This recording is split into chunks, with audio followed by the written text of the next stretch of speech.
When Iris Nogueira flees her old life, a broken-down car and a farmhouse on a hill lead her to unexpected refuge. But just as peace begins to bloom, a figure from her past returns, and he won't leave without a fight. Before we get into the story, comment below where in the world you're watching from today. The storm clouds gathered over Willowbrook Valley as Iris Nogueira drove her old blue sedan down the winding country road. At 25, she had already seen enough heartache to last a lifetime. Her eyes were red from crying, and her throat felt raw. The gas tank light had been blinking for the last 10 miles, a perfect ending to the worst day of her life. Just a little further, she whispered to herself, squinting through the windshield as the first heavy raindrops began to fall. When her car sputtered to a stop at the bottom of a hill, Iris slammed her hands against the steering wheel and let out a frustrated cry. She grabbed her small duffel bag from the back seat, all she had managed to pack before fleeing, and stepped out into the rain. The farmhouse at the top of the hill was her only hope. Its warm yellow lights glowed through the gathering darkness, like a lighthouse in a storm. By the time Iris reached the wooden porch steps, she was soaked to the bone, her dark hair plastered to her face, her clothes clinging to her slender frame. She hesitated before knocking. People in these rural areas were known to be suspicious of strangers. What if they turned her away? Where would she go then? But the sound of thunder made the decision for her. She raised her hand and knocked firmly on the wooden door. Leandro Sá had just finished feeding his animals when he heard the knocking. At 30, he had grown accustomed to the quiet life on Fazenda do Luar, Moon Farm, as his grandfather had named it years ago. He wasn't expecting visitors, especially not with a storm brewing. When he opened the door, he was surprised to find a young woman standing there, looking like she had been through hell and back. Her clothes were soaked, her bag practically empty, and her eyes, those deep brown eyes, carried a sadness that struck him to his core. "I'm sorry to bother you," she said, her voice barely audible over the rain. "I just need a room for the night. My car broke down. I'll leave in the morning." Leandro studied her face for a moment. The people in town called him the ghost of the hills? Not out of cruelty, but because he kept to himself after the accident that took his younger brother 5 years ago. He rarely invited anyone into his home, preferring the company of his animals and the memories that haunted the old farmhouse. But something about this woman's dignity and her obvious distress moved him. Instead of asking questions, he simply stepped. "Go side, you can stay," he said quietly. "Not just in this house, but in my heart too, if you'll let yourself." The words surprised even him. He hadn't meant to say something so forward, so revealing, but they were out now, hanging in the air between them. Iris looked startled, then confused. She hadn't expected kindness, let alone something so sincere from a stranger. I just need shelter for tonight, that's all." Leandro nodded, embarrassed by his outburst. "Of course. Come in before you catch cold." The farmhouse was warm and cozy inside, with wooden floors and simple, sturdy furniture. A fire crackled in the stone fireplace, casting dancing shadows on the walls. "The bathroom is down the hall if you want to dry off," Leandro said, gesturing to a door. "I'll find you some dry clothes and make some hot tea." Iris nodded gratefully and headed to the bathroom. Once alone, she leaned against the sink and stared at her reflection in the mirror. Her mascara had run down her cheeks, and her eyes were still puffy from crying. How had her life fallen apart so completely in just one day? When she emerged wearing the oversized flannel shirt and sweatpants Leandro had left outside the door, she found him in the kitchen, pouring hot water into 2 mugs. "Feel better?" he asked, sliding a mug of tea across the counter to her. "Much. Thank you." Iris wrapped her hands around the warm mug. "I don't want to impose. I really will leave first thing in the morning." "Where will you go?" The question was gentle, with no hint of prying. Iris stared into her tea. "I don't know yet. Away. Just away." Leandro nodded, understanding what it meant to want to escape. "You're welcome to stay until you figure it out. The farm is big, and I could use some help if you're willing to earn your keep." "Why would you offer that to a complete stranger?" Iris asked, suspicious of his kindness. "Because everyone deserves a second chance," he replied simply. "And this old place gets lonely sometimes." That night, Iris slept in a small but comfortable guest room upstairs. The sound of rain against the window and the distant rumble of thunder eventually lulled her into a fitful sleep. Her dreams were filled with angry voices and painful memories, the life she was running from. When morning came, Iris woke to sunlight streaming through the window and the smell of coffee brewing downstairs. For a moment she forgot where she was, but then the events of the previous day came flooding back. She had planned to leave at first light, but the thought of facing the world again made her pull the covers back over her head. A gentle knock on the door startled her. "Breakfast is ready if you're hungry," Leandro called from the hallway. Iris forced herself to get up. She had imposed on this stranger's kindness enough. She would thank him for the shelter, call a tow truck for her car, and be on her way. But when she came downstairs and saw the simple breakfast laid out on the kitchen table, fresh eggs, toast, and coffee, something inside her crumbled. It had been so long since anyone had done something kind for her without expecting anything in return. "I made extra," Leandro said, noticing her hesitation. "Sit, eat." They ate in comfortable silence, the morning sun warming the kitchen. Through the window, Iris could see the farm coming to life. Chickens pecking in the yard, a horse grazing in a nearby pasture, and fields stretching out toward the horizon. "It's beautiful here," she said, breaking the silence. Leandro nodded. "Here's been in my family for 3 generations.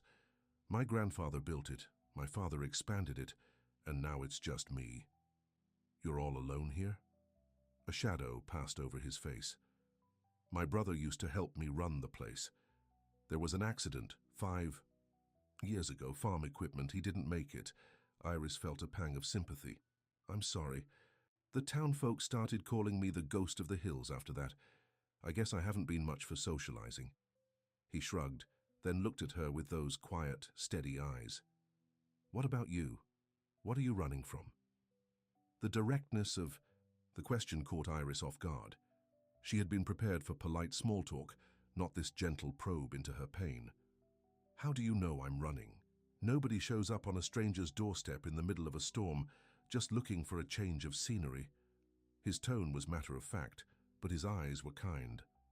Iris sighed, tracing the rim of her coffee mug with her finger. "I left my fiancé yesterday. After 3 years together, I finally realized he was never going to change." She swallowed hard, fighting back tears. The control, the criticism, the way he isolated me from everyone. I just couldn't do it anymore. "So you packed a bag and left." "I didn't even pack it properly, just grabbed what I could and ran when he was at work." She laughed bitterly. 5 hours on the road before my car gave out, and now I'm here telling my life story to a complete stranger. "Sometimes strangers are the best listeners," Leandro said. "No history, no judgment." After breakfast, Iris insisted on helping with the dishes. As they worked side by side in the kitchen, she washing and he drying, a comfortable rhythm developed between them. There was something soothing about the mundane task, something normal after the chaos of her life. "I should call about my car," she said when they finished. "Do you have a phone I could use?" Leandro handed her his cell phone. "Reception can be spotty out here. Best place is on the front porch." While Iris made her calls, Leandro went about his morning chores. By the time he returned to the house, she was sitting on the porch steps, looking dejected. "Bad news? The mechanic can't get out here until tomorrow, and even then, it sounds like the repairs might be expensive." She handed his phone back. "I don't suppose there's a bus station nearby." "Nearest one is in Millfield, about 20 miles from here."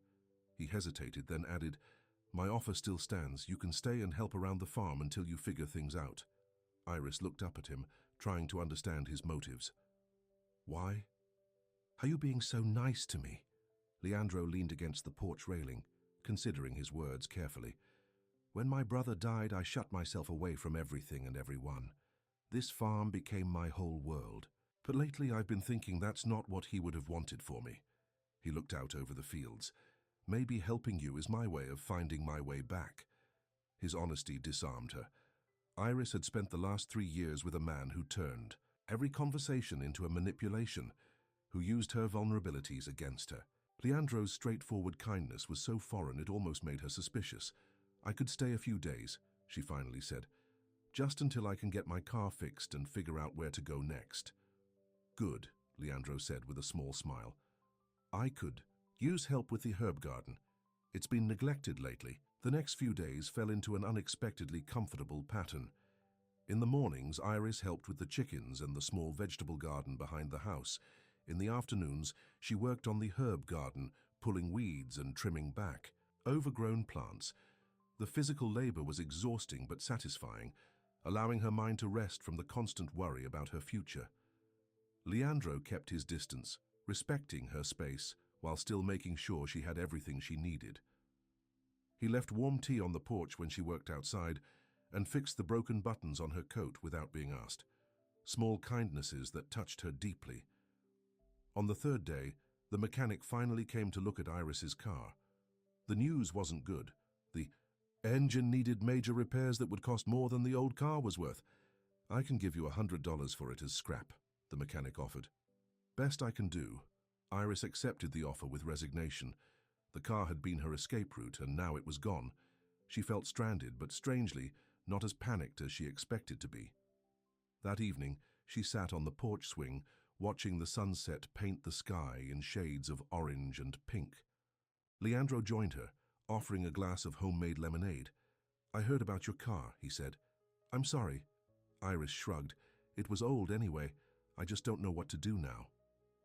You know you can stay here as long as you need to. I can't impose on you forever, Leandro. It's not imposing if you're invited. He sipped his lemonade. Besides, the herb garden looks better than it has in years, and the chickens seem to like you.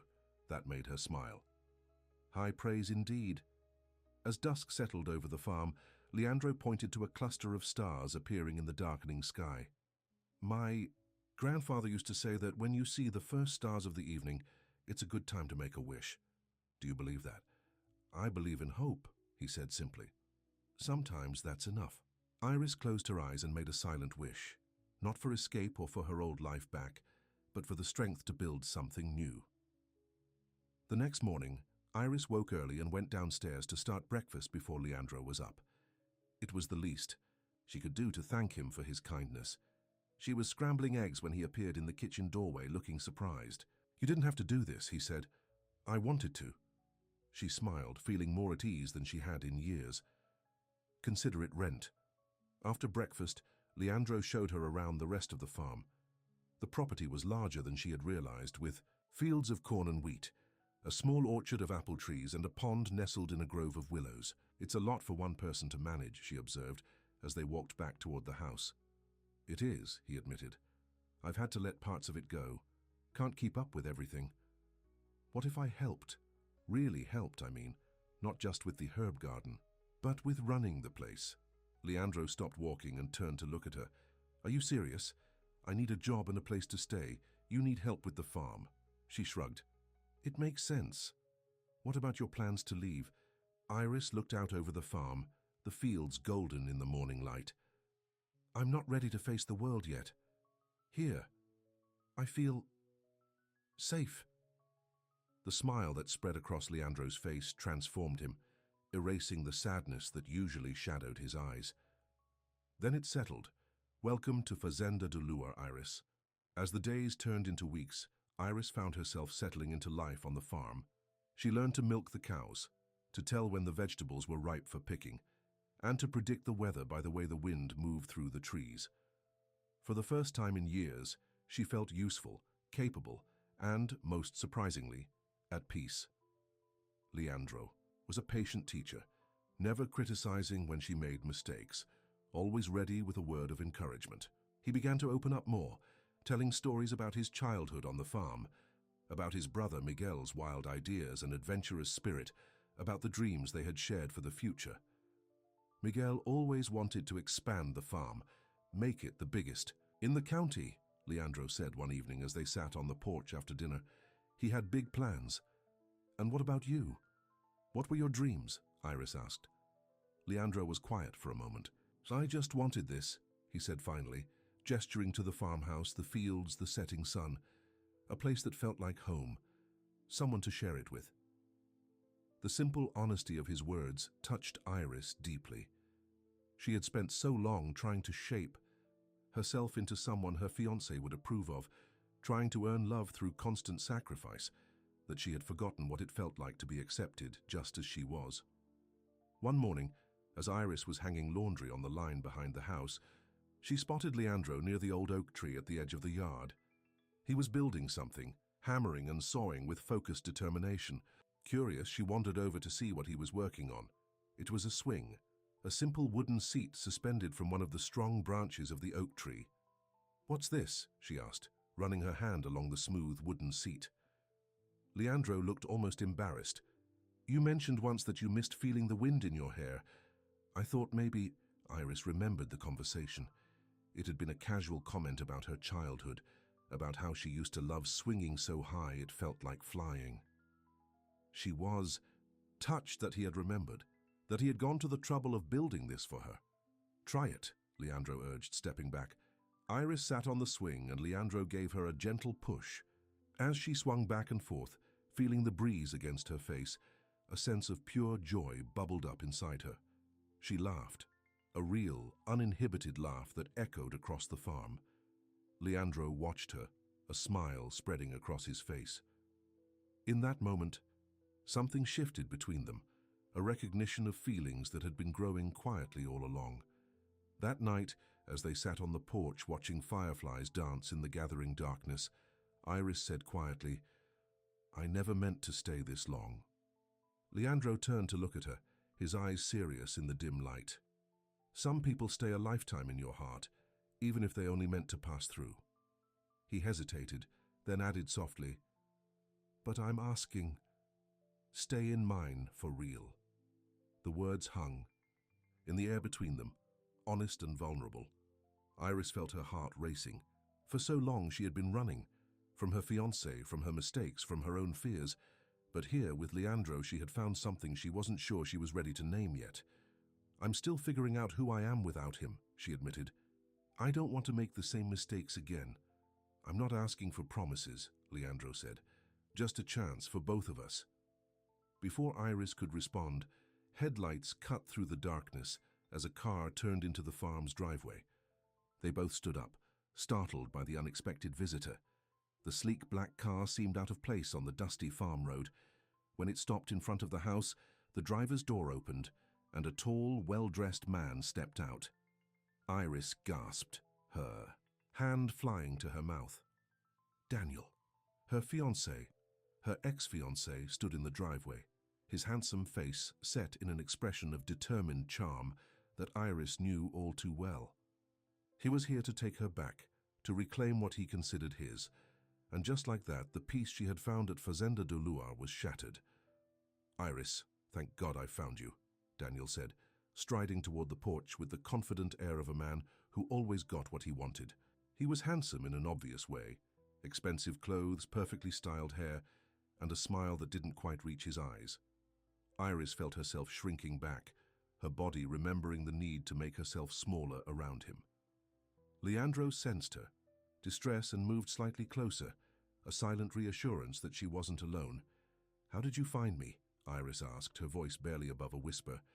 Daniel's smile faltered for a moment. "It wasn't easy. I've been searching for weeks. Your mother finally mentioned you might have headed this way." He glanced dismissively at the farmhouse, then at Leandro. "Who's this?"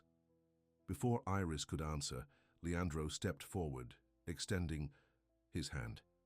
"Leandro Sá, this is my farm." Daniel shook his hand briefly, sizing him up. "Daniel Cardoso, Iris's fiancé." "Ex-fiancé," Iris corrected, finding her voice. "I left Daniel." That wasn't an accident or a misunderstanding. Daniel's expression hardened for a split second before he replaced it with a look of contrition. "I know, and I deserve that. I was awful to you, Iris. That's why I'm here." He ran a hand through his hair, the perfect picture of remorse. "I've changed. These weeks without you have been hell. I realized what I lost, what I threw away with my behavior." Iris felt a familiar tightness in her chest. How many times had she heard this before? How many times had she believed him, only for things to go back to exactly how they were once she forgave him? "It's late," Leandro said quietly. "Maybe this conversation should wait until morning." Daniel's eyes flashed with annoyance, but he quickly masked it. "Of course. Is there somewhere in town I could stay?" A hotel. The Millfield Inn is about 20 miles back the way you came, Leandro said. They should have rooms available. That far? Daniel frowned, then turned his attention back to Iris, his voice softening. I've driven for hours to find you, sweetheart. Couldn't I just stay here? We have so much to talk about. Iris felt caught between her past and her present. Part of her wanted to send Daniel away immediately, but another part knew she needed closure. There's a guest room upstairs, she said finally. You can stay the night. We'll talk in the morning. The relief on Daniel's face was palpable. Thank you, baby. You won't regret it, I promise. Leandro's expression remained carefully neutral, but Iris could sense his concern. I'll show you to the room, he said to Daniel, his tone polite but cool. After Daniel had gone upstairs with his overnight bag, Leandro found Iris in the kitchen, gripping the edge of the counter so hard her knuckles were white. Are you okay? He asked gently. Iris shook her head. I don't know, seeing him again, it's bringing everything back. You don't owe him anything, Iris. Not your time, not an explanation, nothing. I know that. Logically, I know that. She sighed, running a hand through her hair. But there's still this part of me that wants to believe he's really changed, that everything could be different this time. Leandro was quiet for a moment. What do you want to do? I need to talk to him. Get real closure, otherwise I'll always wonder. She looked up at Leandro, her eyes filled with uncertainty. But I'm afraid. Of what? Of falling back into old patterns. Of believing his promises again. She hesitated. He can be very persuasive when he wants to be. Leandro nodded slowly. I'll be right here if you need me, just say the word. That night Iris barely slept. Knowing Daniel was just down the hall brought back all the anxiety she thought she'd left behind. By morning, she was exhausted but determined to face him one last time. She found Daniel in the kitchen at dawn, helping himself to coffee. He had always been an early riser, claiming it gave him an edge in business. He looked up when she entered, his face breaking into a warm smile that she once would have done anything to earn. Good morning, beautiful, he said. You look amazing, even. In farm clothes.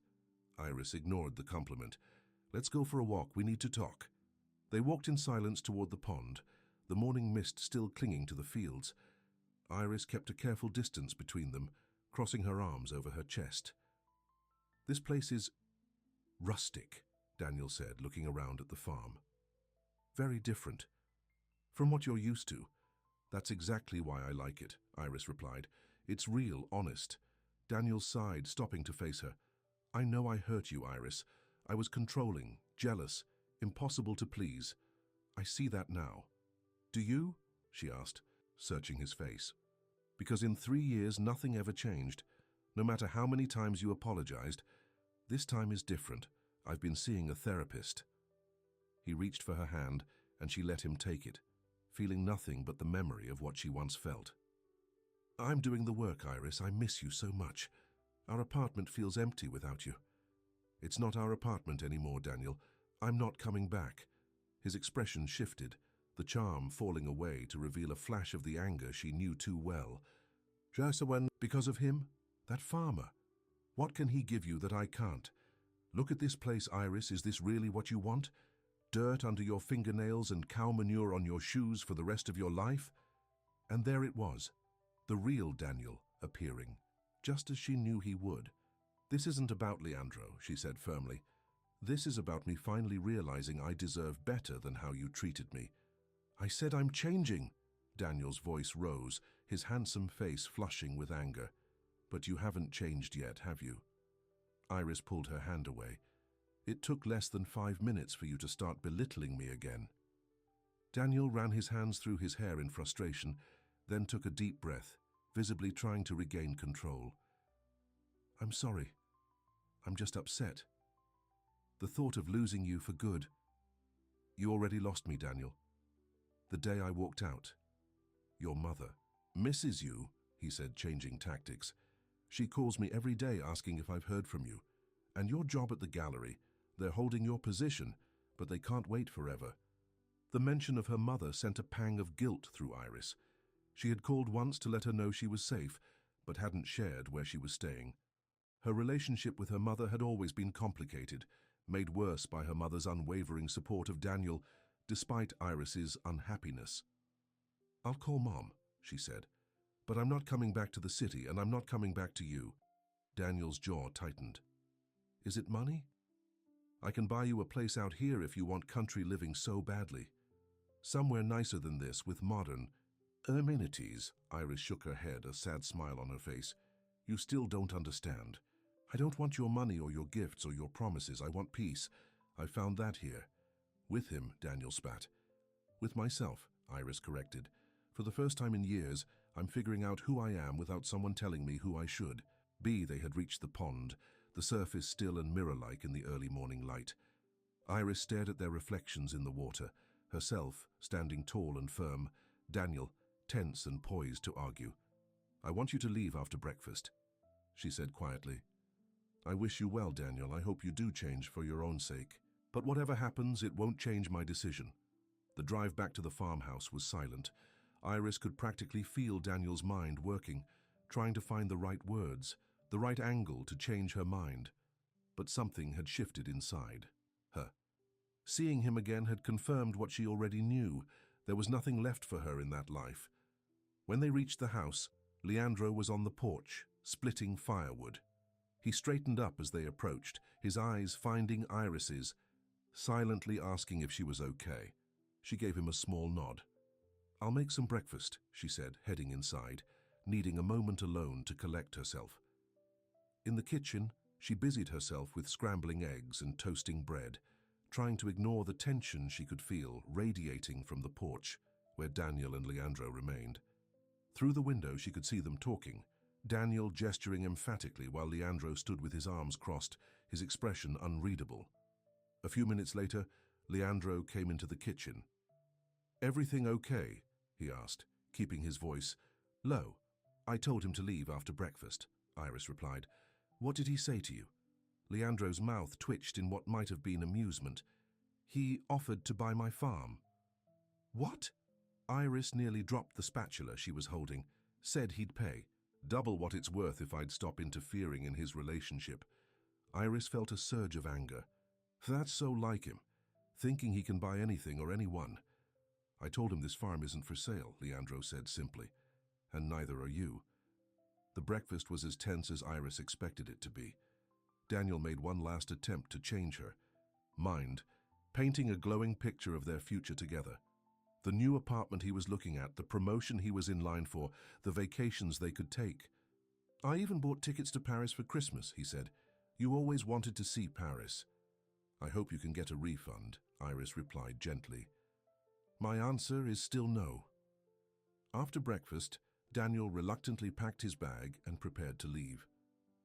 The last moment he pulled a small velvet box from his pocket. "I brought this. It was my grandmother's. Inside was a diamond ring, larger and more ostentatious than anything Iris would have chosen for herself. I was going to propose again. Do it right this time," Daniel said, his voice thick with emotion that almost seemed genuine. "Please, Iris, don't throw away everything we built together." Iris closed the box and handed it back to him. "Goodbye." "Daniel." She stood on the porch with Leandro as Daniel's car disappeared down the driveway.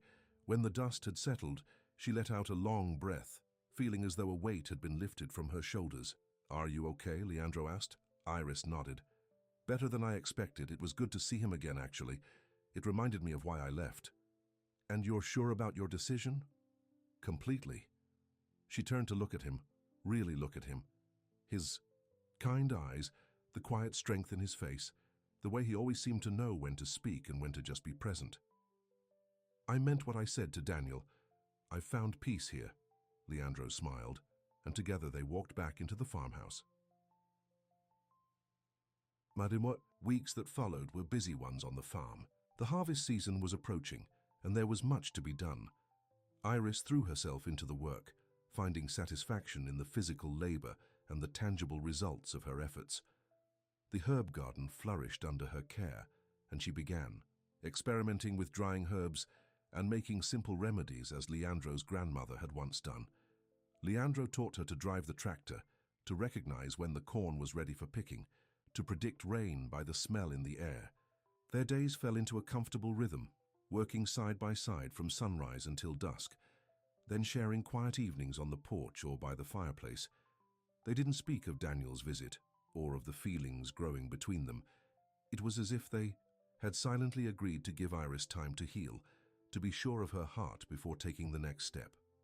One evening, as summer began to give way to fall, Leandro received a phone call that left him looking troubled. After hanging up, he sat at the kitchen table, staring into space. "What's wrong?" Iris asked, sitting down across from him. "That was Martin Johnson from the bank. The farm."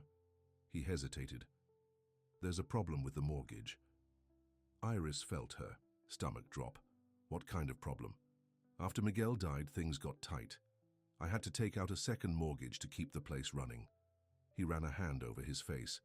"I've been managing the payments, but just barely. And now, the bank wants to raise the interest rate. Can they do that?"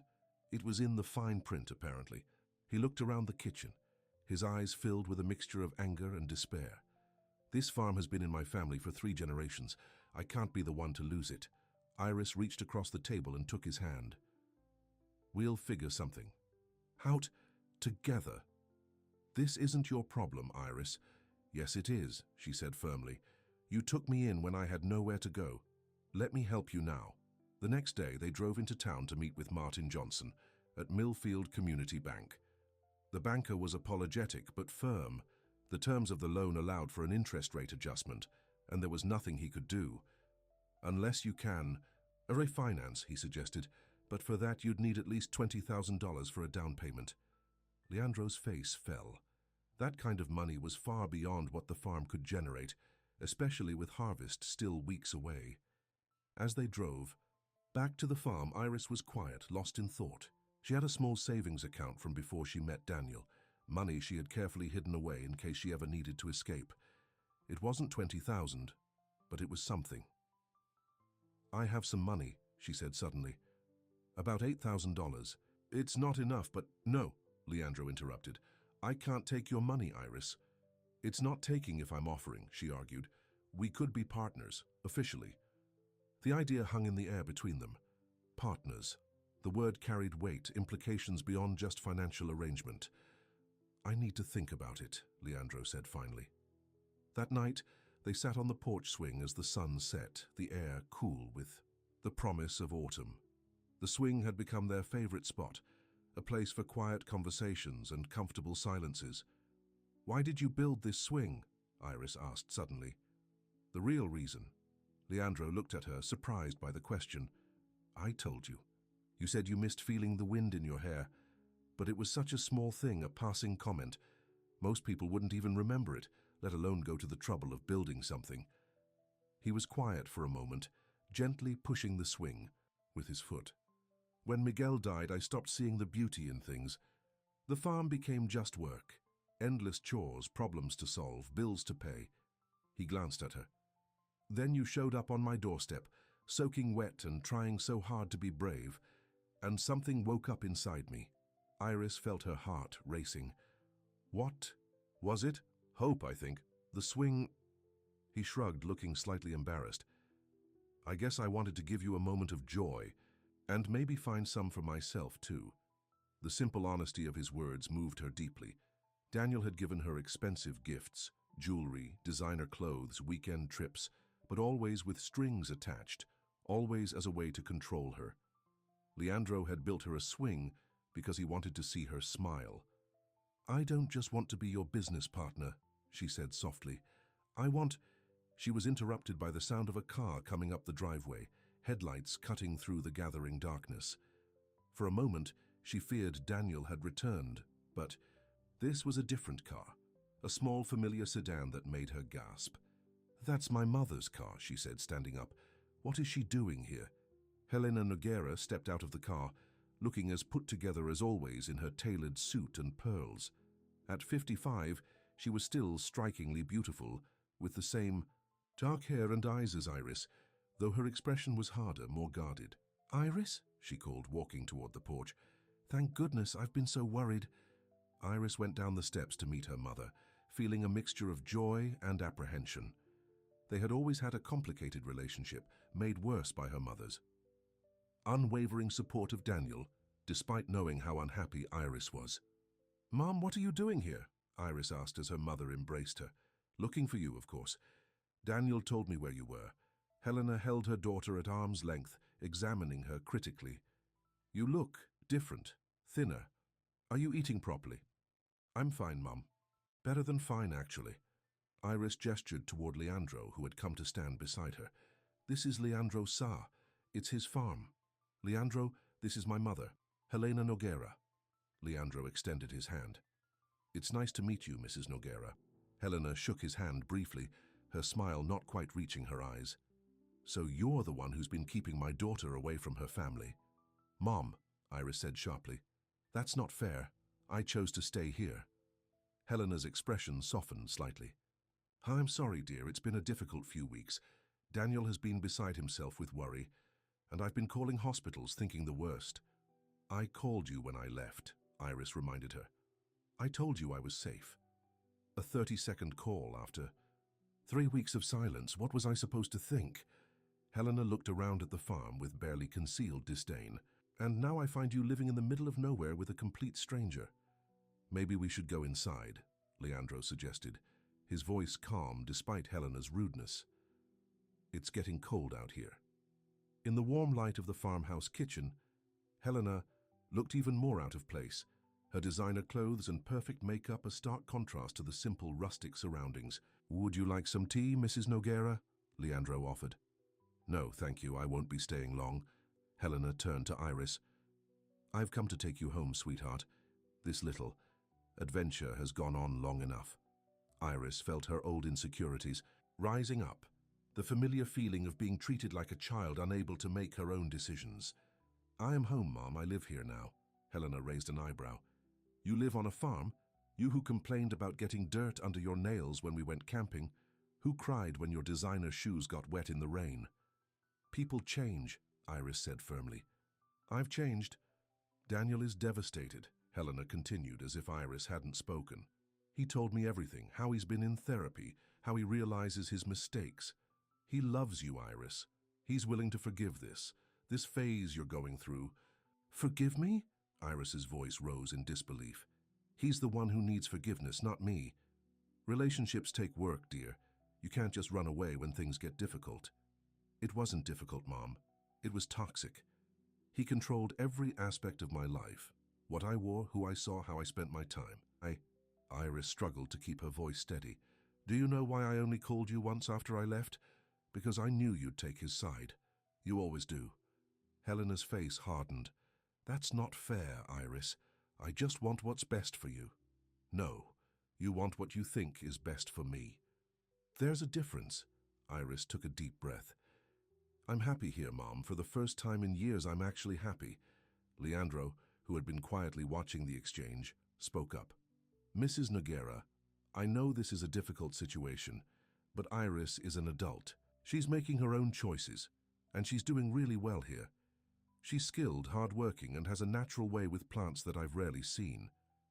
Helena looked at him, really looked at him for the first time since arriving. "And what exactly is your interest in my daughter, Mr. Sa? What do you get out of this arrangement?" "Mom," Iris exclaimed, mortified. But Leandro didn't seem offended. "A partner," he said simply. "Someone who sees the potential in this place the way I do. Someone who brings life back to it." He hesitated, then added, "And someone I care about deeply." Helena's eyes widened at his frankness. She turned back to Iris. "Is that why you're staying? Because of him?" "Partly," Iris admitted, "but mostly because of me. I like who I'm becoming here. I'm stronger, more confident. I make my own decisions without second-guessing myself." Helena was silent for a long moment, studying her daughter's face. Then she sighed, some of the fight going out of her. "You really aren't coming back, are you?" "No, Mom, I'm not. The gallery called again yesterday. They can't hold your position much longer." "I know. I'll call them tomorrow and make it official." Iris took her mother's hand. "This is where I want to be now." Helena looked around the kitchen again, but this time her gaze was more thoughtful than dismissive. "It's getting late. I suppose I should find somewhere to stay for the night." "You can stay here," Leandro offered, surprising both women. We have a guest room. Helena hesitated, then nodded. Thank you. That's very kind. Later that night, after showing her mother to the guest room, Iris found Leandro sitting on the porch steps looking up at the stars. I'm sorry about my mother, she said, sitting down beside him. She can be difficult. She loves you, Leandro replied. She's just showing it in her own way. Did you mean what you said about caring for me? He turned to look at her, his eyes reflecting the starlight. Every word. Iris felt a warmth spreading through her chest. Before my mother arrived, I was trying to tell you something. What was it? That I don't just want to be your business partner. She took a deep breath. I want to be more than that, much more. Leandro's face broke into a smile that transformed him completely, erasing all the sadness and loneliness that had marked him when they first met. He reached out and gently tucked a strand of hair behind her ear, his touch sending a shiver down her spine. I've been wanting to hear you say that for weeks, he admitted, but I needed you to be sure, to know your own heart without any doubts. I am sure, Iris said, leaning closer to him. My heart is here, with you. As their lips met in a kiss, that felt like coming home. Iris knew with absolute certainty that she had made the right choice. The farm, with its simple beauty and honest work, had become her sanctuary, and Leandro, with his quiet strength and genuine kindness, had become her heart's true home. But as they pulled apart, both smiling, they had no idea that Helena Noguera was watching from the upstairs window, her cell phone in hand, already dialing Daniel's number. She had no intention of letting her daughter throw away her future for a struggling farmer and a life of hardship. Some promises had been made, some plans set in motion, and Helena was determined to see them through no matter what it took. The next morning, Helena appeared at breakfast with a smile that didn't quite reach her eyes. She had changed from her designer suit into more casual clothes, though her idea of casual still involved pearls and pressed slacks. This is delicious, she said, sampling the fresh bread Iris had baked. I didn't know you could cook, sweetheart. There's a lot about me you don't know, Iris replied, pouring coffee for Leandro. I've learned so much since coming here. Helena watched the easy way Iris and Leandro moved around each other in the kitchen, the small touches, the shared smiles. It was clear something had changed between them since last night. So, Helena said, setting down her coffee cup, I've been thinking about what you said, and while I don't agree with your choices, I respect that you're an adult. Iris looked up in surprise. Really? Don't look so shocked, dear. I can be reasonable. Helena smiled thinly. If this is truly what you want, I won't stand in your way. Leandro and Iris exchanged glances, both suspicious of this sudden change of heart. Thank you, Mom, Iris said cautiously. That means a lot to me. However, Helena continued, I'd like to understand more about this arrangement. Mr. Sa, you mentioned that Iris is your partner. In what capacity exactly? Leandro cleared his throat. We work the farm together. Iris has a real talent for it, especially with the herb garden. And financially, is she a paid employee or... Mom, Iris interrupted. That's between Leandro and me.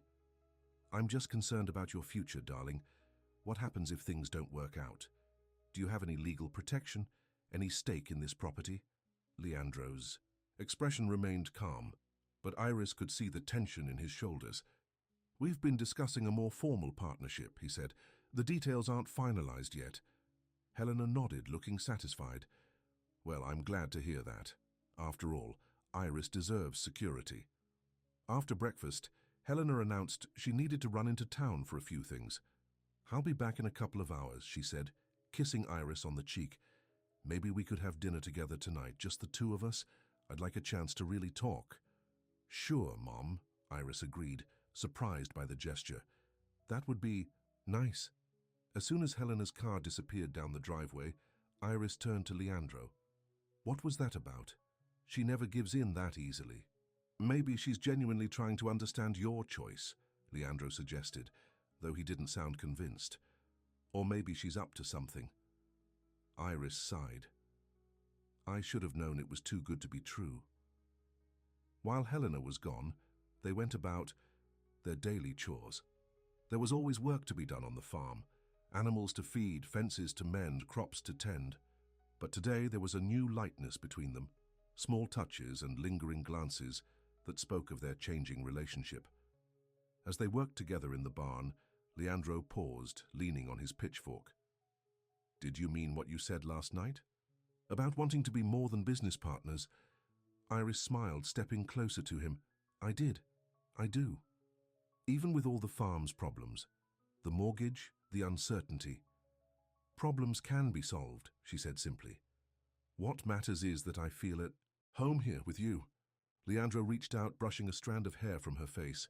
"I never thought I'd feel this way again after Miguel died. I shut everything down, my heart, my hopes, my future, and then you showed up on my doorstep." "Looking like a drowned rat," Iris laughed. "Looking beautiful," he corrected. "Even soaking. Wet and exhausted, you were the most beautiful thing I'd ever seen." Their kiss was gentle at first, then deepened with all the emotion they'd been holding back for weeks. When they finally pulled apart, both were smiling. "So what do we do about my mother?" Iris asked, reluctantly returning to reality. "We tell her the truth, that we care about each other, that we're building something together, both the farm and our relationship. She won't like it." "Maybe not," Leandro agreed, "but it's not her life, it's yours." Helena returned from town late in the afternoon, carrying several shopping bags. "I found the most darling little boutique," she announced, "and I picked up a few things for dinner tonight. I thought we could eat at that charming Italian restaurant in Millfield." "That sounds nice, Mom," Iris said, eyeing the shopping bags warily. "I also bought you something," Helena added, pulling out a box from one of the bags. "Go try it on." Inside was a simple but elegant dress, exactly Iris's size and in her favorite shade of blue. It was the kind of thoughtful gift that reminded Iris of the good times with her mother before Daniel when they had been close. "It's beautiful," she said, genuinely touched. "Thank you. I thought you might wear it tonight. It's been so long since we had a proper mother-daughter dinner." As Iris got ready for dinner that evening, she felt a mix of emotions. Part of her was looking forward to reconnecting with her mother, while another part remained suspicious of Helena's sudden acceptance of her new life. "You look beautiful," Leandro said when she came downstairs in the new dress. "Thanks." She kissed him lightly. "Don't wait up. Who knows how long this will take?" "I'll be here when you get back," he promised. The drive to Millfield was surprisingly pleasant. Helena asked questions about the farm, about what Iris had been learning, and seemed genuinely interested in the answers. It reminded Iris of their relationship before Daniel had come into the picture, when her mother had been her confidant and champion. The Italian restaurant was small but elegant, with white tablecloths and candles on each table. As they were shown to their seats, Iris stopped short. Sitting at a table in the corner, as if he'd been waiting for them, was Daniel. "Mom," she said, her voice dangerously quiet. "What is this?" Helena had the grace to look slightly ashamed. "Just dinner, sweetheart. I thought it would be good for you two to talk in a neutral setting. You lied to me." Iris turned to leave, but her mother caught her arm. "Please, Iris, just hear him out. That's all I'm asking." Daniel stood up, looking immaculate in a tailored suit. "Iris, please, just one dinner. Then if you still want me to go, I will." Iris felt trapped. Making a scene in the small restaurant would only draw attention. Reluctantly, she allowed herself to be guided to the table. "I'll leave you two to talk," Helena said, picking up her purse. "I have a headache. I think I'll go back to the farm and lie down." "You planned this all along," Iris accused as her mother walked away. "The shopping trip, the dress, the dinner invitation. I'm sorry, sweetheart, but sometimes a mother knows what's best." Helena patted her cheek. "Just listen to what Daniel has to say." As her mother left, Iris turned to Daniel, fury building inside her. "I can't believe you involved my mother in this." "She came to me," Daniel said, holding up his hands. "She's worried about you, Iris. We both are. I told you yesterday that it's over between us. What part of that didn't you understand?" Daniel's expression softened. "The part where you throw away 3 years because of one rough patch. The part where you give up everything we built together to live on a failing farm with a man you barely know." Iris's eyes narrowed. "How do you know the farm is in trouble?" Daniel hesitated just long enough for Iris to realize her mother must have told him about the mortgage problem. It doesn't matter. What matters is that I love you, and I want to help you. I don't need your help, Daniel. Don't you? He leaned forward. Your mother tells me the bank is about to foreclose. What happens then? Where will you go? Back to the city with no job, no apartment, no future. Iris felt a chill run through her. That's not going to happen. Leandro and I are working on a solution. What solution? Selling eggs at the farmer's market? Daniel shook his head. Be realistic, Iris. That farm is going under and your farmer knows it. You don't know anything about Leandro or the farm. I know enough. Daniel's voice softened. Look, I didn't come here to argue. I came to offer help. What kind of help? Iris asked warily. I can save the farm, pay off the mortgage, invest in equipment, make it profitable. He reached across the table for her hand, but she pulled away. All I ask is that you give us another chance. Iris stared at him, unable to believe what she was hearing. You want to buy the farm as what? A bribe to get me back? Not a bribe, Iris. A gift. A fresh start for both of us. Daniel smiled, that charming smile that had once made her heart race. We could build a beautiful house on the property, keep the farming operations, but hire people to do the actual work. You could have your country life and still have all the comforts you're used to. And Leandro? What happens to him in this scenario? Daniel shrugged. He gets to keep his family legacy and work the land he loves. Everyone wins. Iris felt sick. The worst part was that she knew Leandro might consider the offer if it meant saving the farm. He loved that land more than anything. I need to go, she said, standing up. This was a mistake. Think about it, Iris, Daniel called after her. Your mother has my number. Call me when you're ready to be sensible. Outside the restaurant, Iris took deep breaths of the cool evening air, trying to calm her racing heart. She had no way to get back to the farm. Her mother had driven them to dinner and then left her stranded. She pulled out her cell phone and called Leandro. Can you come get me? She asked when he answered. I'm at Bella Italia in Millfield. What happened? Where's your mother? It was a setup, Iris said bitterly. Daniel was waiting for us at the restaurant. Mom left me here with him.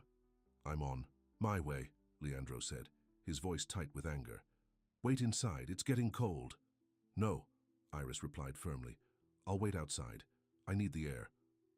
20 minutes later, Leandro's truck pulled up in front of the restaurant.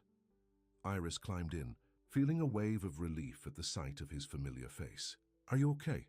He asked, studying her expression. No, she admitted, but I will be. On the drive back to the farm, Iris told him about Daniel's offer. He wants to buy the farm and turn it into some kind of gentleman's hobby project. Keep you on as a worker. Leandro's hands tightened on the steering wheel. That's not going to happen. I know, but Mom thinks it's the perfect solution. She probably told Daniel about the mortgage problem specifically so he could make this offer. Your mother means well, Leandro said, surprising her. She wants security for you. At what cost? My happiness? My choices? Iris shook her head. I won't go back to that life, Leandro. Not for any amount of money or security. When they arrived at the farm, Helena's car was parked in the driveway. Iris steeled herself for the confrontation to come. They found Helena in the living room, looking through a photo album she had discovered on the bookshelf. These must be your family, she said to Leandro as they entered. You look like your father.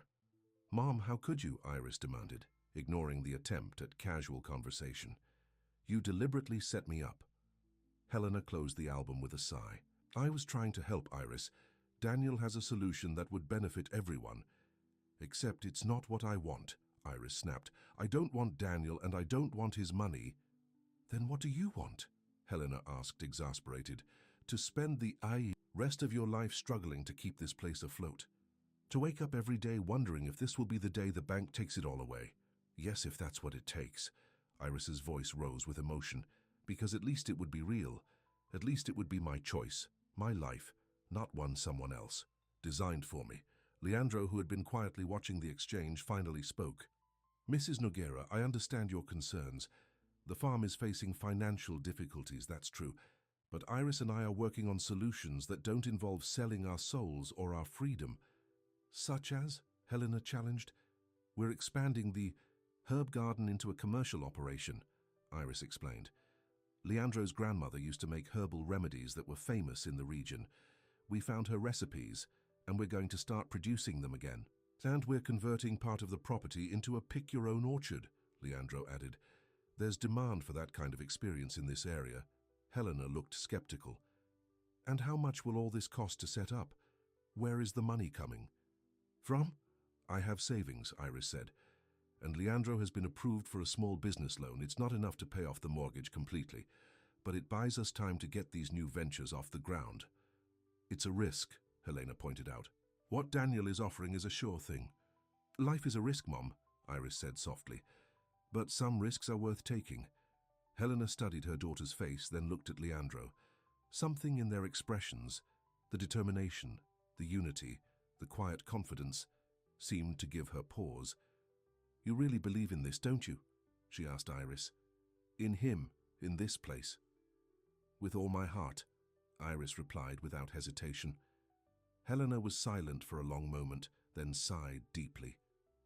I've never understood you, Iris. Even as a child, you saw the world differently than I did.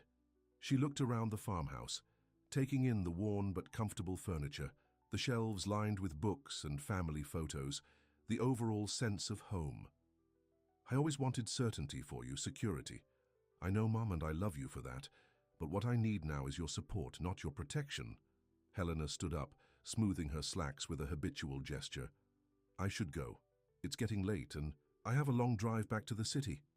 You could stay another night, Leandro offered. It's dark already. No, thank you. I think it's best if I go.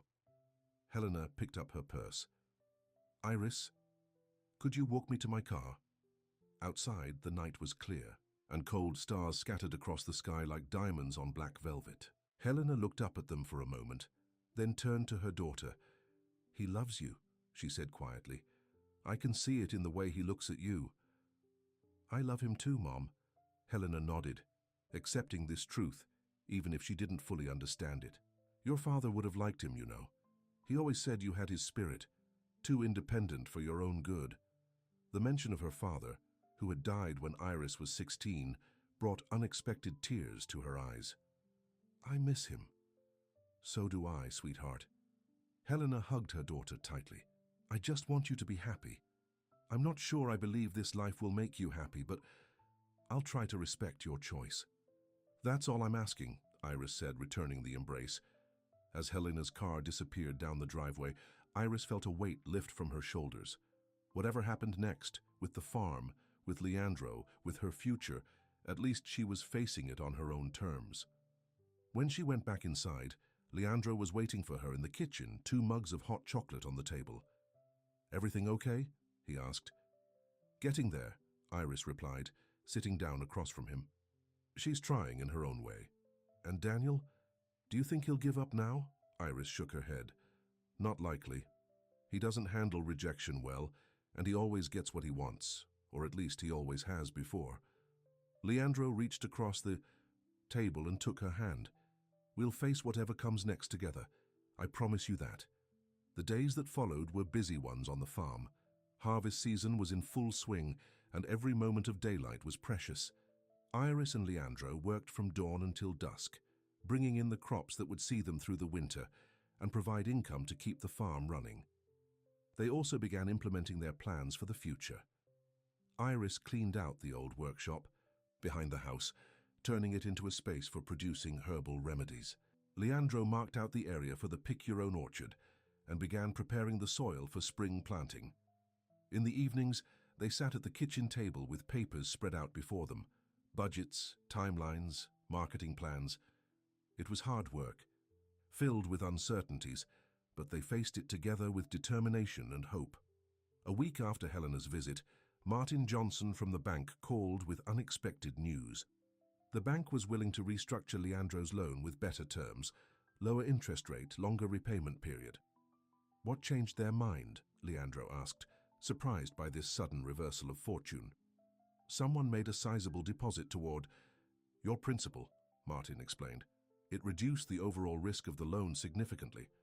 After hanging up, Leandro turned to Iris with confusion. "Did you do this? Use your savings to pay down the mortgage?" "No," she said, equally puzzled. "I was planning to use that money for the Herb business startup costs."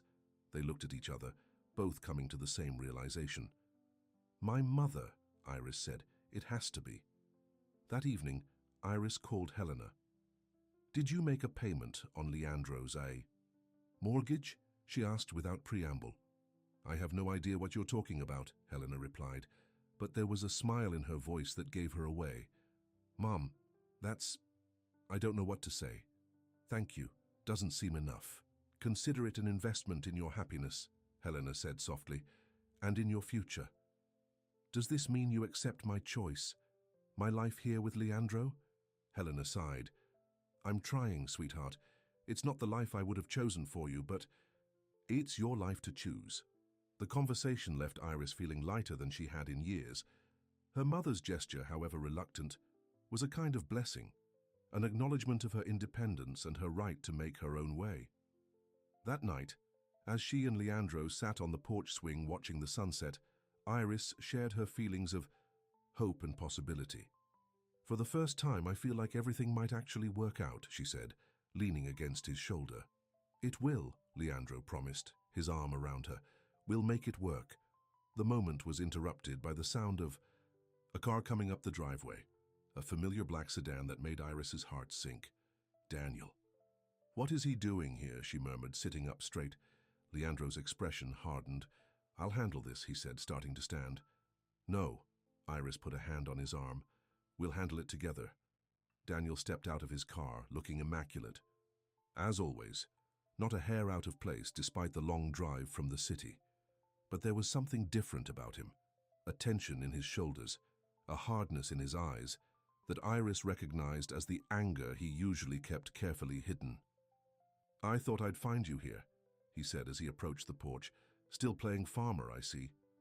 "What do you want, Daniel?" Iris asked wearily. "I've said everything I have to say. Actually, I came to speak with Leandro." Daniel's smile was cold. Man to man, Leandro stepped forward, his face expressionless. "What about?" "Business," Daniel replied. "I have a proposition for you." "If it's about buying the farm, the answer is no," Leandro said firmly. Daniel laughed, a sound without humor. "Oh, it's not about buying anymore, it's about selling." He reached into his jacket and pulled out a folded document. "I think you'll find this interesting." Leandro took the paper cautiously and opened it. As he read, his face paled. "What is it?" Iris asked, moving to his side. "It's a notice of foreclosure," Leandro said, his voice hollow. "The bank is calling in the loan. We have 30 days to pay in full or vacate the property." "That's impossible," Iris gasped. "Martin just called today with better terms. He said someone made a payment on the principal. Martin Johnson no longer works for Millfield Community Bank," Daniel said smoothly. "The bank has been acquired by a larger institution, which happens to have me on its board of directors." The pieces fell into place with sickening clarity. Daniel had bought the local bank just to get control of Leandro's mortgage. "You can't do this," Iris said, anger rising in her. It's evil." "It's business," Daniel corrected. "And perfectly legal." "What do you want?" Leandro asked, his voice dangerously quiet. "The same thing I've always wanted," Daniel replied, looking at Iris. "For you to come home where you belong." "Never," Iris spat. "I would rather live in a cardboard box than go back to you." Daniel's composure slipped for a moment, revealing the rage beneath. "Then you'll lose everything. The farm, your little herb business plans, your happily ever after with the farmer. Is that what you want?" Before Iris could respond, Leandro stepped between them. "Get off my property," he said, his voice low but firm. "Now." "Your property?" Daniel laughed. "Not for long, 30 days, sir. Then this place belongs to the bank." He turned and walked back to his car, calling over his shoulder, "Think about my offer, Iris. It's still open." As Daniel's car disappeared down the driveway, Iris turned to Leandro, tears of anger and frustration in her eyes. "He can't do this. There has to be a way to stop him." Leandro stared at the foreclosure notice in his hand, his face grim. "He's using the fine print against us. The old mortgage had a clause allowing immediate repayment demand if the bank changed. Ownership? It's legal, even if it's despicable. We'll fight it, Iris said fiercely. We'll get a lawyer. We'll find the money somehow. But they both knew the reality. There was no way they could raise enough money to pay off the entire mortgage in 30 days. No bank would give them a new loan with a foreclosure pending. Even if Helena helped, it wouldn't be enough. That night, they sat at the kitchen table, long after midnight, going over their options again and again. None of them offered a solution that would save the farm. Maybe we should consider Daniel's offer, Leandro said finally, his voice hollow. Iris looked up sharply. What? Not for you to go back to him, Leandro clarified quickly. But maybe we could negotiate some other arrangement. A fair price for the farm, enough time to move the animals to salvage what we can. No, Iris said firmly, we are not giving up. This farm is your legacy, your family's history. I won't let Daniel take that away from you, from us. I don't. See another way, Iris. Then we're not looking hard enough. She stood up, pacing the kitchen with restless energy. There has to be something we haven't thought of, someone who can help us. Who? We've been through every possibility. Iris stopped suddenly, an idea forming. Not every possibility. There's one person we haven't asked. Who? The town. Iris's eyes were bright with renewed hope. The people of Millfield, your friends and neighbors. Leandro shook his head. I can't ask them for money. They're struggling. Too? Not for money, for support, for their stories. Iris sat back down, taking his hands in hers. You said people used to come from all over for your grandmother's herbal remedies, right? And the town called you the ghost of the hills, because everyone knew you even though you kept to yourself. So the people in town have history with this farm, with your family. They have stories, memories, connections. What if we could show that Fazenda do Luar isn't just a piece of property, that it's part of the community's heritage? How would that help us fight a foreclosure? It might not stop the foreclosure directly, Iris admitted, but it could put public pressure on the bank. It could make it harder for Daniel to hide behind business when people see the human cost of what he's doing. Leandro considered this, a spark of hope kindling in his eyes. It's worth a try, he said finally. We have nothing to lose. The next morning they drove into Millfield with a plan. They split up to cover more ground. Leandro visiting the local businesses he had relationships with, Iris approaching the townspeople she had met during her time there. By midday, they had spread the word about the farm's situation and invited everyone to a community meeting that evening at the town hall. Neither was sure how many people would show up, or what could really be accomplished, but it felt good to be taking action instead of just waiting for the inevitable. As they stood at the front of the town hall that evening, Iris was stunned by the turnout.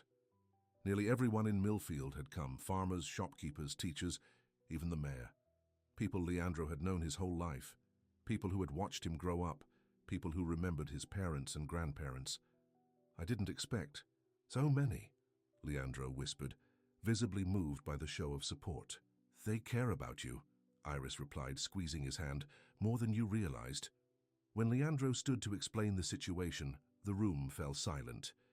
He told them about the mortgage, about Daniel's manipulation of the bank acquisition, about the 30-day deadline. He spoke without self-pity, just stating the facts as they were. When he finished, there was a moment of quiet. Then the mayor stood up. Leandro, your grandfather helped half the people in this room at one time or another. Your grandmother's remedies got my kids through every childhood illness, and you've been a good neighbor even in your grief. What can we do to help? One by one, people stood to offer what they could: legal advice, connections to state officials who might intervene, publicity through local media. A local reporter promised to run a story about the situation. The owner of the hardware store offered building materials to help with the orchard expansion. A retired teacher volunteered to help with marketing the herbal remedies. This is more than I ever expected, Leandro said to Iris as they watched the community mobilize around them. But I still don't see how it stops the foreclosure. Maybe it doesn't, Iris admitted, but it gives us a fighting chance and it shows you something important. What's that? That you're not alone anymore. She smiled up at him. Neither of us is. As the meeting broke up, an elderly woman approached them. Iris recognized her as Mrs. Reynolds, who ran the local diner. "I've been thinking," she said, her voice raspy from years of smoking. "What if we made this a story the big city papers would be interested in? You know, greedy businessman destroys historic family farm. That kind of thing." "How would we do that?" Leandro asked. "My niece works for the Capital City Tribune," Mrs. Reynolds replied. "She's always looking for human interest stories with a bit of drama. This has everything. History, romance, a villain. The public would eat it up." Iris and Leandro exchanged glances, both thinking the same thing. Publicity might not stop Daniel legally, but it could make his actions more costly in terms of reputation and public opinion. "It's worth a shot," Leandro said, "but we'd have to move fast." "I'll call my niece tonight," Mrs. Reynolds promised.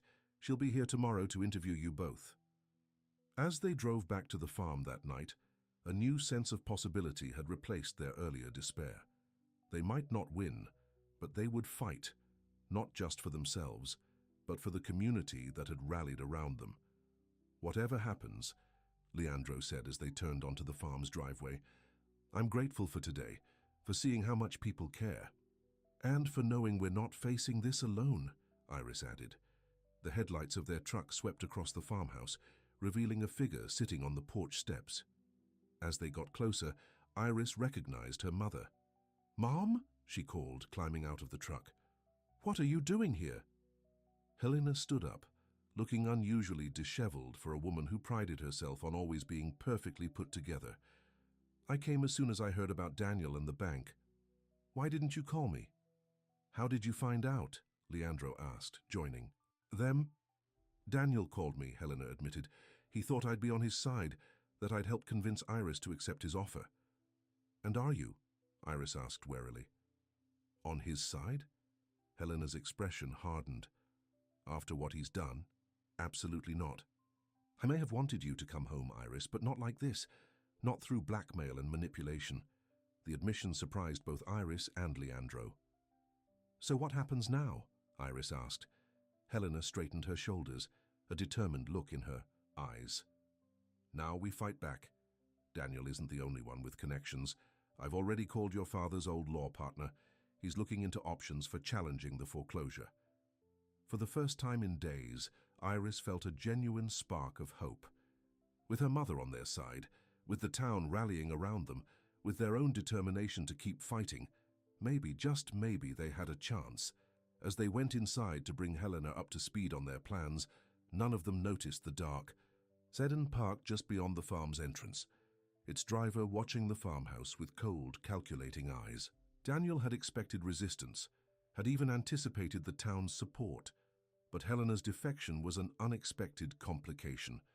No matter, he had come too far to back down now. One way or another, he would get what he wanted. And what he wanted was Iris, back where she belonged under his control. The farm, the farmer, the small town support, none of it would stand in his way. He picked up his phone and dialed a number.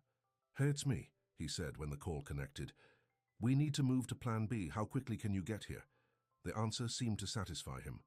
With a cold smile, he started his car and drove away into the night. The real battle for Fazenda do Luar and, so for Iris's future, was just beginning. The morning sun painted the farmhouse in golden light as Iris stepped onto the porch with a steaming mug of coffee. 3 weeks had passed since Daniel's threat of foreclosure, and every day had been a battle. Phone calls, meetings, legal consultations, and community organizing. Today marked 1 week until the foreclosure deadline, and despite their best efforts, they were running out of options. The Capital City Tribune had run a front-page story about their situation, complete with photographs of the historic farm and interviews with townspeople. Public sympathy was overwhelmingly on their side, with letters of support pouring in from across the state. But sympathy didn't pay the mortgage, and Daniel had made it clear that no amount of bad publicity would change his mind. Leandro joined her on the porch, his own coffee in hand. "Any news from your mother?" he asked. Iris shook her head. "Not yet. She and Mr. Patterson are meeting with another lawyer in the city today. someone who specializes in predatory lending practices. Helena had thrown herself into their fight with surprising passion, using her social connections and her late husband's legal network to search for ways to challenge the foreclosure. She had even moved into a small hotel in Millfield to be closer to the action, coming to the farm every day to strategize with Iris and Leandro.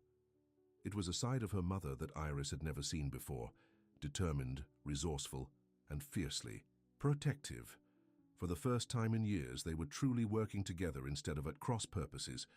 "Your mother is a force of nature when she sets her mind to something," Leandro observed with a small smile. "Now I see where you get it from." Iris laughed. "I never thought I'd hear you compare me to my mother, or that I'd take it as a compliment." Their quiet moment was interrupted by the sound of a car coming up the driveway. It wasn't Helena's sedan or any vehicle they recognized. "Are we expecting anyone?" Iris asked, setting down her coffee. Leandro shook his head, his expression wary. "No." The black SUV that pulled up in front of the house had tinted windows and government license plates. When the doors opened, two men in suits stepped out, their expressions serious. "Mr. Leandro Sa," one of them called, approaching the porch. "I'm Agent Miller and this is Agent Thompson. We're with the Financial Crimes Division of the State Attorney's Office. We'd like to ask you some questions about your dealings with Millfield Community Bank." Iris and Leandro exchanged alarmed glances. "What is this about?" Leandro asked, stepping forward. "We're investigating allegations of fraud and financial misconduct," Agent Miller explained. "Your mortgage has been flagged as part of our investigation." "Fraud?" Iris repeated, her heart racing. "There's been no fraud on our part." "That's what we're here to determine, ma'am," Agent Thompson said coldly. "We have reason to believe that your recent activities, including public accusations against the bank and its board members, may constitute an attempt to evade legitimate debt obligations." "That's ridiculous," Leandro said, his voice tight with anger. "We've done nothing wrong. The bank is the one using underhanded tactics to force us off our land." Agent Miller pulled out a document. "We have a warrant to search the premises and seize any financial records related to the property. I suggest you cooperate fully." "This is Daniel's doing," Iris said, the realization hitting her suddenly. "He's using his connections to intimidate us." "I'm not at liberty to discuss the origins of our investigation," Agent Miller replied, "but I assure you these are serious allegations." For the next 2 hours, the agents went through the farmhouse, taking photographs, examining Leandro's financial records, and asking pointed questions about their plans for the farm and their public campaign against the bank. Iris called her mother, who arrived with Mr. Patterson, the lawyer, just as the agents were preparing to leave. Helena's face was tight with fury as she confronted them. "This is harassment, plain and simple," she declared. "My daughter and Mr. Sa have done nothing illegal, and you know it." "We're just following protocol, ma'am," Agent Thompson said, unmoved by her anger. "And whose protocol would that be?" Mr. Patterson asked, his voice deceptively mild. "Because I'd be very interested to know who authorized this investigation, and on what grounds." The agents exchanged glances, but revealed nothing. "We'll be in touch if we have further questions," Agent Miller said as they departed, leaving behind a sense of violation and uncertainty. "This is low, even for Daniel," Helena fumed once they were alone. "Using government agencies to intimidate." Can he really do that?" Iris asked Mr. Patterson. "Use his influence to trigger an investigation?" The elderly lawyer frowned. "It's not supposed to work that way, but people with money and connections can sometimes bend the system to their will. The good news is, if this is as baseless as it appears, it won't go anywhere." "But the damage is already done," Leandro said grimly. "They've disrupted our lives, made us look suspicious to our neighbors, and wasted precious time we needed to fight the foreclosure." "Exactly what Daniel wanted," Iris agreed, feeling a wave of despair. Just when they thought they were making progress, Daniel had found a new way to attack them. "Don't give up yet," Helena said, surprising them all with her determination. "This may actually be good news." "How do you figure that?" Leandro asked skeptically. "Because it shows Daniel is getting desperate," she explained. "He wouldn't resort to these tactics if your public campaign wasn't working, if he wasn't feeling the pressure." Mr. Patterson nodded thoughtfully. "She's right." and desperate people make mistakes. We just need to be ready when he does. That evening, after Helena and Mr. Patterson had left to continue their legal research, Iris and Leandro sat on the porch swing, watching the sunset paint the sky in shades of pink and gold. Despite the day's setbacks, there was a strange peace in sharing this moment together. No matter what happens, Iris said softly, I don't regret any of it. Coming here, staying, fighting for this place. Leandro turned to look at her, his eyes serious. Even if we lose the farm, even then. She took his hand, weaving her fingers through his. Because I found something more important than a place to live. I found a place to belong. The sincerity in her voice moved him deeply. Leandro had lived with loss for so long, his brother nearly his will to go on, and now possibly his family's land. But in Iris he had found something that couldn't be taken away, something that would remain even if everything else was lost. I love you, he said simply, the words coming easily now. And whatever happens next, we'll face it together. Their kiss was gentle, a promise exchanged without words. As the last light faded from the sky, they held each other close, finding strength in their connection as the uncertain future loomed before them. The next morning brought a surprise visitor to the farm. Mrs. Reynolds from the diner arrived just after breakfast, clutching a thick folder to her chest, her eyes bright with excitement. I think I found something, she announced without preamble as Iris invited her in. Something that might help you fight the foreclosure. Leandro, who had been reviewing their dwindling options at the kitchen table, looked up with cautious interest. What is it? Mrs. Reynolds opened the folder, spreading old photographs and yellowed newspaper clippings across the table. I was going through my late husband's things in the attic, looking for anything that might help your case when I found these. The photographs showed Fazenda do Luar decades earlier, the same fields, the same farmhouse, but with different people. One image in particular caught Iris's attention. A group of children gathered around an elderly woman who was showing them various plants and herbs. That's my grandmother, Leandro said, picking up the photo with wonder. Teaching the local children about medicinal herbs. She used to do that every summer. Exactly, Mrs. Reynolds nodded emphatically. And look at this. She pointed to a newspaper clipping with the headline, Local Farm Designated Historic Teaching Site. The article, dated 1965, described how Fazenda do Luar had been officially recognized by the state as a place of cultural and educational significance for its role in preserving traditional herbal medicine knowledge.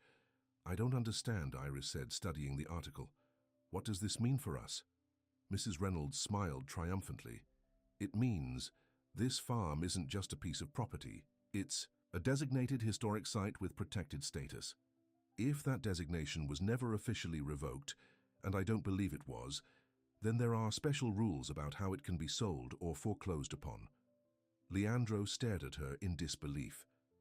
Are you saying the bank can't just take the farm? I'm saying they might have to jump through a lot more hoops than they're prepared for, Mrs. Reynolds replied. Especially if the historic designation is still valid. Hope flared in Iris's chest. We need to show this to Mr. Patterson right away. They called Helena, who arrived with the lawyer less than an hour later.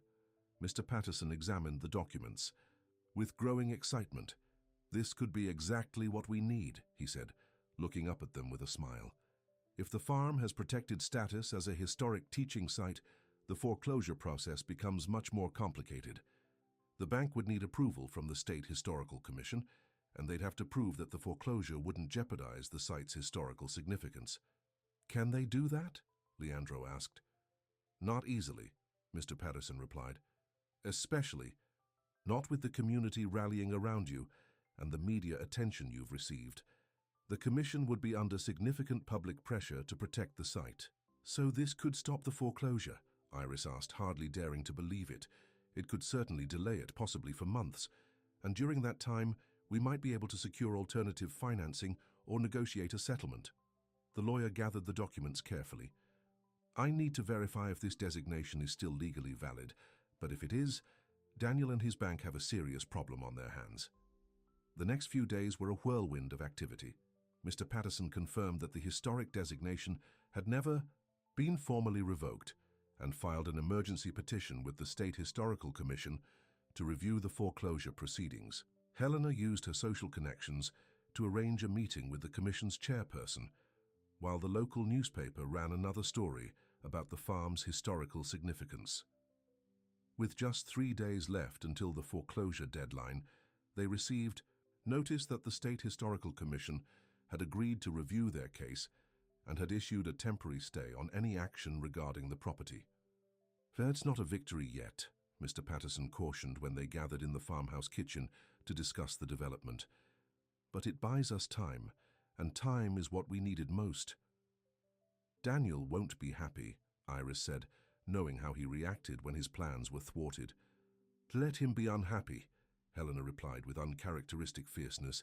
"He's not getting his way this time." As if summoned by their conversation, they heard a car pull up outside. Through the window, Iris saw Daniel's black sedan, along with another expensive car she didn't recognize. "Speak of the devil," she murmured as Daniel approached the house, accompanied by a thin, severe-looking man in an expensive suit. "That's Gregory Wilson," Mr. Patterson said, recognizing the second man. "He's one of the most aggressive corporate attorneys in the state. This should be interesting." Leandro opened the door before Daniel could knock. "What do you want?" he asked bluntly. Daniel's smile was cold. "Just a friendly visit to discuss recent developments. May we come in?" "I don't think we have anything to discuss," Leandro replied, blocking the doorway. "Oh, I think we do." Daniel's voice hardened. "Unless you want things to get even more unpleasant than they already are." Helena appeared behind Leandro. "Let them in," she said. "I'd like to hear what threats they've brought this time." The tension in the kitchen was palpable as Daniel and his lawyer stood facing Iris, Leandro, Helena, and Mr. Patterson across the table. It felt like a standoff, with neither side willing to show weakness. "I'll be direct," Daniel said after a moment of loaded silence. "This historic designation nonsense is a desperate delaying tactic, nothing more. It won't stop the inevitable." "The State Historical Commission seems to disagree," Mr. Patterson replied mildly. "They've already issued a stay on the foreclosure." Gregory Wilson stepped forward. "A temporary measure that will overturn within days. Meanwhile, my client is prepared to offer a final compromise." "What kind of compromise?" Leandro asked warily. Daniel smiled thinly. "I'll withdraw the foreclosure action and allow you to refinance the mortgage through another bank, if Iris agrees to return to the city with me. Not as my fiancé," he added quickly, seeing her expression, "just to talk, to give us a chance to start over." "Never," Iris said flatly. "I'm not bargaining with my life." "Be reasonable, Iris," Daniel urged, his voice softening in the way she once found charming, but now recognized as manipulation. "One weekend, that's all I'm asking. One weekend to talk things through." "The answer is no," she repeated firmly. "We're not afraid of your threats anymore, Daniel. We have the law and the community on our side." Wilson cleared his throat. "Perhaps we should discuss the other matter as well, the ongoing investigation by the Financial Crimes Division." "You mean the baseless investigation you triggered to intimidate us?" Helena interjected. "Yes, let's discuss that. I'm sure the state attorney would be very interested to hear how a private citizen attempted to manipulate a government agency for personal gain." Wilson's eyes narrowed. "That's a serious allegation, Mrs. Noguera. And one we're prepared to substantiate," Mr. Patterson added. "We've been gathering evidence of Mr. Cardozo's pattern of behavior, including his suspicious acquisition of the local bank, specifically to target this property." For the first time, Daniel looked unsettled. "You're bluffing." "Am I?" Helena pulled out her phone and played a recorded conversation, Daniel's voice clearly audible, as he discussed using his position on the bank's board to accelerate the foreclosure process, regardless of regulatory requirements. "Where did you get that?" Daniel demanded, his face flushing with anger. "Let's just say I still have friends at your company," Helena replied coolly. "Friends who don't approve of how you've been handling this situation." Wilson leaned over to whisper something in Daniel's ear, his expression grave. The atmosphere in the room had shifted, the balance of power tilting away from Daniel for the first time. "I think we're done here," Daniel said abruptly, standing up. "This isn't over."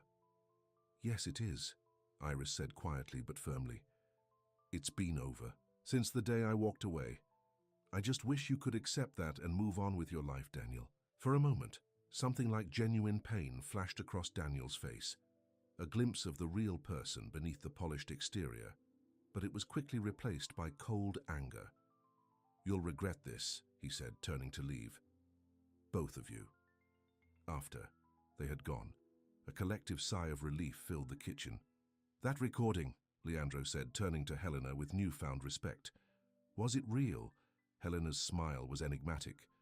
"Real enough to make him think twice about continuing this vendetta. Sometimes the appearance of evidence is as powerful as the evidence itself." "You bluffed," Iris realized, looking at her mother with amazement. "I didn't know you had it in you." "There's a lot you don't know about me, sweetheart," Helena replied. "I wasn't always the society matron you remember. Your father used to say I could have been a champion poker player." Mr. Patterson chuckled.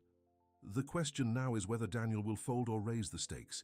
Men like him don't handle defeat well." "He'll back off," Helena predicted. "His lawyer will convince him that the risks outweigh the potential rewards. Daniel cares about his reputation in business circles above all else. He won't jeopardize that for a personal vendetta." "I hope you're right," Iris said, still wary of underestimating Daniel's determination.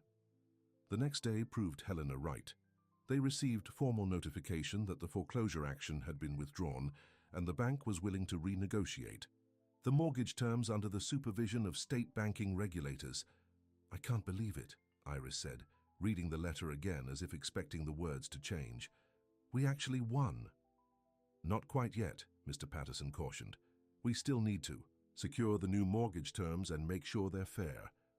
But the immediate threat is over." A week later, they gathered in the lawyer's office in Millfield to sign the new mortgage agreement. The terms were fair, the interest rate reasonable, and most importantly, the farm was safe. "I never thought we'd get here," Leandro admitted as they walked out of the office. The weight of uncertainty finally lifted from his shoulders. "There were moments when I was sure we'd lose everything." "But we didn't," Iris reminded him, squeezing his hand. "Because we fought together." Helena, who had been watching them with a thoughtful expression, stepped forward. "I have something for you both," she said, handing Leandro an envelope. Inside was a check, a substantial one, and a letter transferring ownership of a small property in Millfield that Helena had purchased during her stay. "Mom, what is this?" Iris asked, stunned by the gesture. "Consider it an investment in your future," Helena explained. "The building in town can be your herbal shop, a place to sell the remedies you've been working on, and the money is to help get it started." "We can't accept this," Leandro protested, though his eyes revealed his temptation. "You can and you will," Helena insisted. "It's not charity. It's a business investment. I expect quarterly reports and a reasonable return eventually." Her stern expression softened into a smile. "Besides, what else am I going to do with my money? I might as well invest it in something, and someone I believe in." The significance of her words wasn't lost on Iris. For the first time, her mother was truly supporting her choices, her dreams, her vision for her own life. "Thank you," she said simply, embracing Helena. "For everything." As fall gave way to winter, Fazenda do Luar underwent a transformation. With the mortgage secure and Helena's investment, Iris and Leandro were able to implement their plans for the farm's future. The herb garden expanded, the workshop was renovated into a proper production facility, and the storefront in town opened to an enthusiastic response from the community. Helena returned to the city but visited regularly, her relationship with Iris growing stronger as they learned to respect each other's differences. She even developed an unlikely friendship with Mrs. Reynolds, the two women bonding over their shared love of gossip and their protective feelings toward Iris and Leandro. Daniel, true to Helena's prediction, retreated from the fight once it became clear that the potential damage to his reputation outweighed any satisfaction he might gain from pursuing Iris. There were rumors that he had moved on, dating a prominent socialite from another city, though Iris couldn't bring herself to care about his personal life anymore. One crisp December evening, as snow began to fall over the farm, Leandro led Iris to the old oak tree where he had built the swing for her months ago. The tree was strung with small white lights, glowing softly against the gathering darkness. "What's the occasion?" Iris asked, smiling at the beautiful scene. "Do I need an occasion to do something special for you?" Leandro replied, his eyes warm. As he gazed at her, "I suppose not." She laughed, enjoying the moment. "It's beautiful." Leandro took her hands in his, suddenly looking nervous. "I've been thinking about what you said when you first came here, that you just needed a room for the night. And you said I could stay in your heart too if I'd let myself."